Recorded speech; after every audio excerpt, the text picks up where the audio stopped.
Վերջին օրերին ֆինանսական տնտեսական օրակարգի կարևոր եւ ամենակննարկվող թեմաներից թերևս Եվրապարտատոմսերի Հայաստանի կողմից Եվրապարտատոմսերի հերթական տեղաբաշխման վերաբերյալ լուրն էր, լուրը ի դեպ, որի մասին հայտնի դարձավ սկզբում ոչ պաշտոնական, ապա հետո միայն պաշտոնական հաստատումը ստացավ իդեմս ֆինանսների նախարարության հայտարարության, բայց թերևս այս ողջ գործընթացում ոչ այնքան կամ առաջին հերթին կարևոր է ոչ այդ հանգամանքը, այլ որոշ այլ մանրամասներ, մասնավորապես նույն տեղաբաշխված Եվրապարտատոմսերի եկամտաբերությունը կամ եթե ավելի պարզ լեզվով ասենք, այն տոկոսադրույքը, որի դիմաց այս ձևաչափով Եվրապարտատոմսերի տեղաբաշխմամբ Հայաստանին արտաքին հերթական պարտքն են տրամադրում։ Ես կառաջարկեմ զուգահեռաբար ցուցադրել մեր պատրաստած առաջին պատկերը, սակայն մինչ կանդրադառնանք պատկերում ուրեմն տեղադրված ցուցանիշներին եւ փորձենք ներկայացնել ինչի վերաբերյալ է խոսքը, նշենք, որ Եվրապարտատոմսերի եկամտաբերության կամ այդ տոկոսադրույքի հաստատման հիմնական գործոններից երկրների վարկունակության վարկանիշն են, կան նաև տարատեսակ այդ գործոններ, որոնք ձևավորում են այդ արժեթղթերի գները, դա մակրոտնտեսական կայունությունն է, պարտքային կայունությունը եւ կառավարելիությունը, քաղաքական, տնտեսական քաղաքականության կայունությունն է եւ այլն, այսինքն գործոնների ամբողջություն, որոնք հնարավորություն են տալիս գնանշելու թողարկվող պարտատոմսերը։ Այս մասով իհարկե կարևոր է նաև որոշակի միջավայրը Եվրապարտատոմսերի համաշխարհային շուկայում եւ այդ պարտատոմսերի նկատմամբ պահանջարկը եւ ընդհանուր միջին կշռված տոկոսադրույքները։ Եթե միջին կշռված տոկոսադրույքներին ենք նայում, ապա այն էականորեն ցածր է Հայաստանի կողմից թողարկված 7.1% ուրեմն տոկոսադրույքից։ Շատ կարևոր է նաև մշտապես մենք այս սկզբունքով ենք առաջնորդվում նման իրավիճակներում նաև ուսումնասիրել որոշակի հետագիծ եւ գործընթացի Հայաստանի պատմությունը, այսպես ձևակերպենք եւ այդտեղ որոշակի դրսևորումները հասկանալու համար, թե ինչ միտման ներքո ենք, ինչպիսի զարգացումներ են ընթանում։ Այսինքն երևույթը ինքնին առանձին ուսումնասիրման խնդրո առարկա է, սակայն այն ընթացքը, որով ընթանում են, դա եւս որոշակի նաև ցուցիչ է։ Եվ այս իմաստով մեր առաջին նկարում պատկերված ցուցանիշները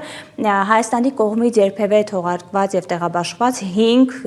անգամների Եվրապարտատոմսերի տեղաբաշխման 5 անգամների ըստ էության ուրեմն գումարի եւ տոկոսադրույքի վերաբերյալ տվյալներն են։ 2013 թվականին առաջին թողարկումը եղավ 6% եկամտաբերությամբ, ապա 15 թվականին 19, 21 եւ արդեն այս տարի 25 թվականին։ Ըստ էության մենք տոկոսադրույքների փոփոխությունները տեսնում ենք, որ ընդհանուր առմամբ նվազման որոշակի միտում գրանցել էր 19-21 թվականից եւ ահա 25 թվականին կտրուկ աճ է տեղի ունեցել։ Նորից, եթե հիշենք, որ թե որ գործոնների ամբողջությամբ է առաջնային այսպես ազդեցությունները ձևավորվում այս պարտատոմսերի գնանշումների համար, այստեղ ակնհայտորեն մենք այնքան էլ դրական զարգացման ներքո չենք, թեև կրկնում ենք, որ այլ գործոններ եւս այստեղ աշխատում են իդեմս շուկայում ընդհանուր առմամբ պահանջարկի։ Տեսեք, Եվրապարտատոմսերի թողարկման հետ կապված հարցերը իրականում շատ են։ Սկսած իհարկե հարցադրումից, ինչպես նշեցինք, թե ինչու այսքան թանկ, իդեպ քննարկվում է, խոսվում է, որ սա ֆինանսական հերթական հաղթանակն է այդ թվում, քանի որ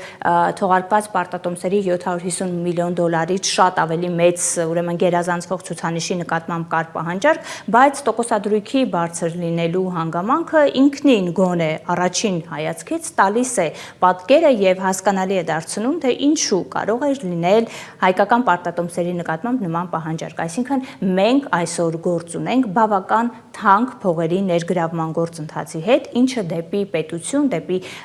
պետական բյուջեի ֆինանսական բեռ իհարկե բավական լուրջ խնդիր է։ Այստեղ տարատեսակ հարցադրումներ եւս կան, որոնք առնվազն մտածելու կամ պարզաբանման տեղիք են, այդ թվում ովքեր են ձեռք բերողները պարտատոմսերի եւ ընդհանրապես ինչ գործընթացի հետ գործ ունենք։ Իդեպ որոշակի ռիսկայնության մասին նույն ֆինանսների նախարարությունը նշել է եւ առաջիկայում ասուլիսով հանդես գալու մասին հայտարարություն է տարածել, անշուշտ մենք կհետևենք այդ զարգացումներին եւ որևէ անհրաժեշտության դեպքում կունենանք նաեւ անդրադարձը, բայց անգամ այդ բազմաթիվ հարցադրումների ուրեմն լինելու հանգամանքը մենք գործ ունենք փաստի հետ, որ հերթական անգամ արտաքին պարտավորություններ ենք ներգրավել եւ ներգրավել ենք բավական թանկ միջոցներ։ Իդեպ, ինչպիսի պատկեր ունենք այդ իմաստով, ներկայացված է մեր երկրորդ նկարում, որտեղ մասնավորապես 2025 թվականի փետրվարի դրությամբ Հայաստանի պետական պարտքի վերաբերյալ տվյալներն են, Եվ պետական պարտքը հատել է 13 միլիարդ դոլարը փետրվարի դրությամբ, ընդ որում դրա առյուծի բաժինը կառավարության պարտքն է 12.5 միլիարդ դոլարով, իր հերթին ներքին պարտքը 5.8 միլիարդ դոլար, ներողություն, արտաքին պարտքը 5.8 միլիարդ դոլար, ներքին պարտքը որոշակիորեն գերազանցում է, ավելի բարձր է 6.6 միլիարդ դոլար։ Մենք պետական պարտքի կառուցվածքի, այդ թվում ներքին եւ արտաքին պարտք հարաբերակցության, պետական պարտքի ուսումնասիրման ուրեմն կոնտեքստում, թե որ հարցերին պետք է ուշադրություն դարձնել, պարբերաբար են անդրադառնում, այստեղ կան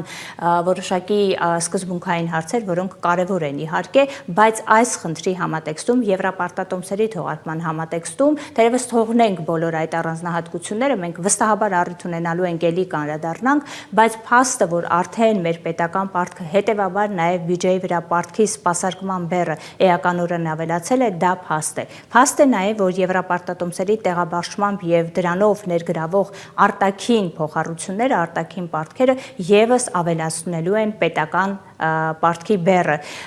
անկախ նրանից, որ այդ ներգրավող միջոցների որոշ հատվածը նախկինում վերցված պարտքերի մարմանն է ուղղվելու, սակայն արդեն իսկ անթաքույց է, որ դրա մնացած հատվածը հարաբերակցությունը այս պարագայում հաշվի առնելով մեր պետական պարտքի բավական բարձր ցուցանիշը այնքան էլ կարևոր չէ, միևնույն է, այս ցուցանիշը փաստորեն էլ ավելանալու է։ Հետևաբար սա խնդիր է առկա բոլոր հարցադրումների համատեքստում, որը ըստ էության փաստ է եւ որն արձանագրում ենք հերթական անգամ ֆիքսելով, որ բյուջեի առանց այդ էլ պարտքի սպասարկման լուրջ բեռը փաստորեն էլ ավելի սաստկանում եւ խստանում է առաջիկայում։